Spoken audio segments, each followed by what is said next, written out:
Thank you for clicking on this video. My name is Matthew, and today we're talking about Spider-Man 2 and why it's a disappointment and what could have been changed to make it better. First off, let's talk about the gameplay. If the gameplay was more like God of War, I believe it would have been better. The act of hitting square over and over again is boring. In God of War, you have two separate attacks, with your basic attack being R1 and your heavy attack being R2. You also have the ability to throw your weapon using L2 and then R1 or R2. I believe this same combat can be used with Spider-Man, using punches with R1 and kicks with R2. You should also be able to push the camera in as much as you want to establish that same camera angle that God of War has, or have the option to keep it the same. The boss fights in this game are good. They're much better than the first game, especially having added the parry button. I believe all of the boss fights in this game are good. However, the regular fights throughout the city are very boring in comparison to the boss fights. Given the combat that we're given in this game, having to press square constantly just to beat up bad guys, it gets boring after a while. It was fresh and exciting in Spider-Man 1 on PS4, but after a while it's grown stale. And for your combat to only work really for the boss fights, it's just not good enough in my opinion. Something else I don't like about the combat in this game is that you have to use the metal spider arms.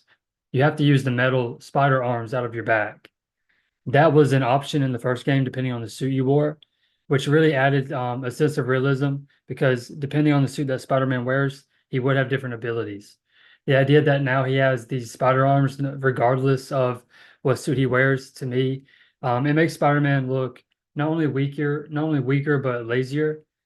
He at one point uses the spider arms to lift a rock that he could have absolutely done with his own two arms at the beginning of the game when he was helping the citizens after the Sandman fight. I believe there should be an option in the game to have the metal arms or tendrils removed so you can just fight as Spider-Man, as normal, regular Spider-Man. We have to talk about Mary Jane's face. It's disgusting compared to the original. She also wears strange clothing. I'll show you here. She wears tucked in, buttoned up collared shirts, and her ass is flat as hell. It's just not Mary Jane that we're used to. It's not how Mary Jane is supposed to be, and I don't understand why they made that change. Compared to the first Mary Jane, who actually looked like a girl, this one looks hideous in comparison, and it's just not a part of who Mary Jane is. Next, let's talk about costume selection. I believe that in this game, at the main menu, before you've played your first playthrough, you should be able to choose which Spider-Man costume you want to play as. After that, you would have that costume started out, and then you would have to build points to buy new Spider-Man costumes instead of unlocking them at different levels. I had to wait until I was level 31 to get the Raimi outfit in Spider-Man 2. That's unacceptable. I should be able to start the game with that outfit. It's, in my opinion, the best Spider-Man outfit there's ever been. Also, to add a sense of realism to the game, I don't believe that you should be able to change your Spider-Man outfit at any time. I believe that you should have to go back to Spider-Man's room, regardless if it's at his apartment or his house, wherever it may be, and have to change suits there. I know that that might not be a popular opinion. I might be in the minority on that one, but to me, it would just add a sense of realism to the game. Also, at the beginning of the game, you should be able to pre-select not only your costume, but your black costume as well. That way, when the cutscene happens for you to change into that black outfit, it automatically changes you into the black outfit that you've already pre-selected. Likewise, when you change out of the black outfit, you would change back into the red outfit that you had already pre-selected and started the game with. We have to talk about the side missions in this game, one in particular.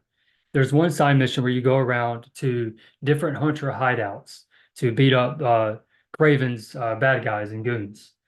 Eventually, you complete all of them, and when you reach the end, all you find out is that all of his children are dead. All of Craven's children's are they're all dead. His would-be usurpers are gone. That's the information you find out. There's no boss fight, nothing. You get a phone call explaining this information, and then that's it. That's the end of that side mission. There's no boss fight to cap it off or anything. No character introduction. Technically, you could say we're introduced to his children, but they're dead.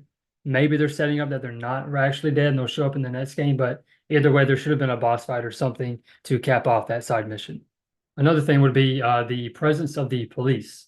Where are the police in this game? In the first game, Spider-Man obviously had a relationship with Miles' dad, who was a police officer. It showed Spider-Man working with the police at the beginning of the game with Yuri, and it felt like the police had a presence in the city, which grounded it and added realism to the game.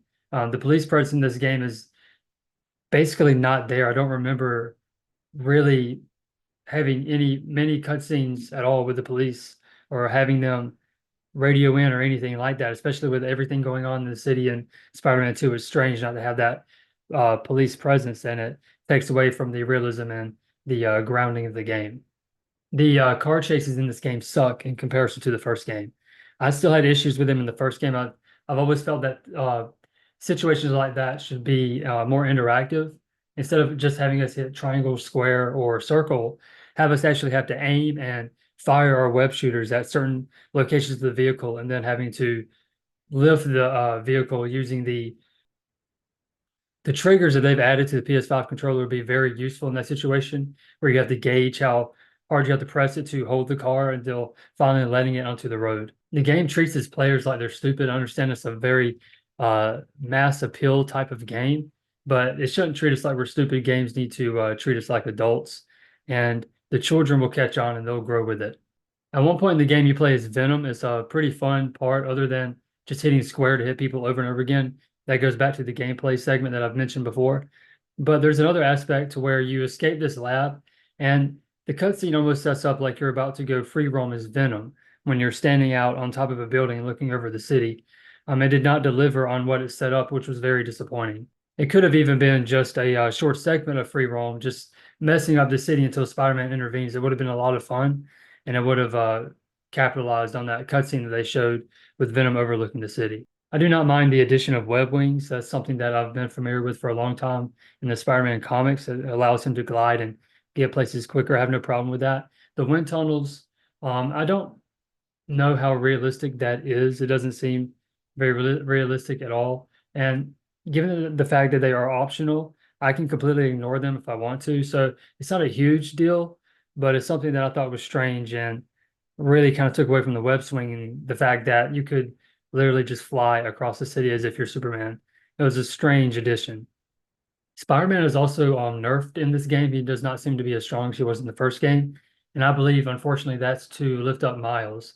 Once again, we have an example of writers trying to tear down established characters to build up new ones. It's very unnecessary. Established characters can stay as strong as they usually are, and you can build up Miles as an apprentice to Peter. It's really no issue. Miles Morales needs his own superhero name. I was hoping that in this game that this would be kind of an origin story for his new superhero name, that he would become a different superhero who helps Spider-Man in the city rather than using the same name. It's really strange to have a Spider-Man that's been established for 8 or 9 years, and then to gain these powers and then call yourself Spider-Man. It's like a really good quarterback calling themselves Tom Brady when there's already a Tom Brady. Is very strange. I think that Miles needs to be his own individual and his own superhero going forward. And one final thing, this is kind of a nitpick and not something that is very necessary, but something that I thought would have been kind of cool, is that we should have been able to free roam the city as Peter, just walking around the city, maybe riding a bike. And then given the fact that he wears his Spider-Man outfit underneath his normal everyday clothing, we could get an alert on our phone and then have to go to a public restroom or something like that to change into the Spider-Man outfit and then swing out and go save the day. I think that would be a really cool addition to the game. Having said all that, that's all the things that I think that would have made Spider-Man 2 a much better game. It's still not a bad game. I've played it twice now. I just finished my New Game Plus run. It's better than I thought it was after my first playthrough, but all the issues are still there. All these things that could have been changed to make the game as great as we wanted it to be. But anyway, guys, thanks for watching this video. Please hit the like button. Please subscribe, and catch you next time.